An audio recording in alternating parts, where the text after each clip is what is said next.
Well, it is time for us to do problem 2 on the free response. So let's determine the upward force on the horizontal platform on the block as it's lowered. Let's actually draw a free body diagram to determine everything that's going on. So we've actually got two accelerations. One thing is that it's accelerating downwards. The block is actually accelerating downwards, and at the same time it's accelerating to the right, 2 meters per second squared, and 1.5 meters per second squared. So what this also means is that we have a friction force kind of preventing this from happening. That it slides. So the friction force is preventing it from sliding along this little platform here. So let's draw a free body diagram. We've got the normal force pointing up. We've got the weight pointing down. And we also are going to say this. We've got the force of the acceleration going to the right. This is an interesting thing. We don't have a force of motion in physics, but it actually turns out that if you're in a system that's accelerating, you actually feel that. You can experience that in the car when you step on the gas. And so we have this force to the right that I'll call the MA force to the right, and then we've got a friction force pointing to the left that we'll draw like this. Now, let's actually do part A. Determine the upward force exerted by the horizontal platform of the box as it's lowered. So we're going to have N minus W equals MA. And in this case, that's going to be the normal minus 300 times 10 equals 300 times negative 1.5, and that's going to again give us a normal force equal to 300 times 8.5. That's going to be about 2400 plus 150, so that's going to give us 2550 newtons of force provided by that normal force. Now let's go ahead and determine the frictional force on the box. So in the right, on this horizontal balanced force thing, we're going to have MA equals F to set up that equation. I'm just not very articulate today. I'm sorry, guys. So I'm going to have 300 times 2 equals the friction force, and that's going to give me 600 newtons.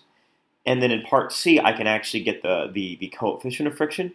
So I'm going to say that mu times N equals my friction force, which is 600.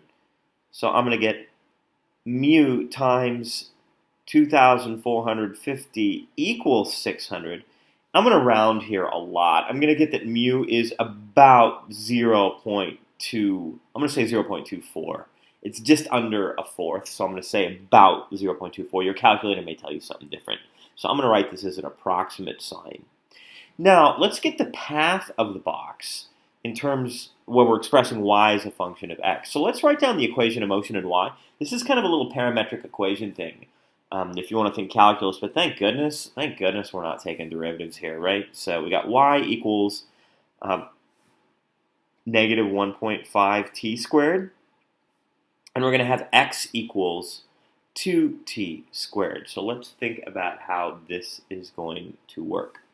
We want y as a function of x.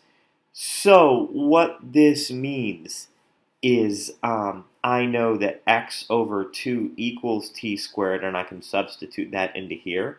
So what I'm end up getting is y equals negative 1.5 times x over 2. Sorry. I'm trying to get y in terms of x. That means I'm going to isolate the t squared and substitute in my x. So I'm going to get y equals negative 1.5 times x over 2.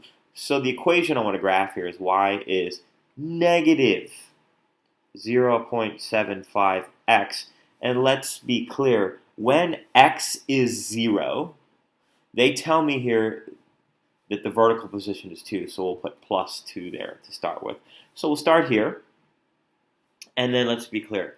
We need to so our slope, y is negative 3/4 x. So what that means is that for every 4x, we go down, our rise is 3, our run is x, which is 4. So we need to go over 4 and down 3, so this should be interesting. So I guess I would go down 2 and 1.5 like this. And that seems like a reasonable way to keep going. Suppose I could plug in more numbers. I guess like y is -3/4, and we'll put whatever x is going to be at 3.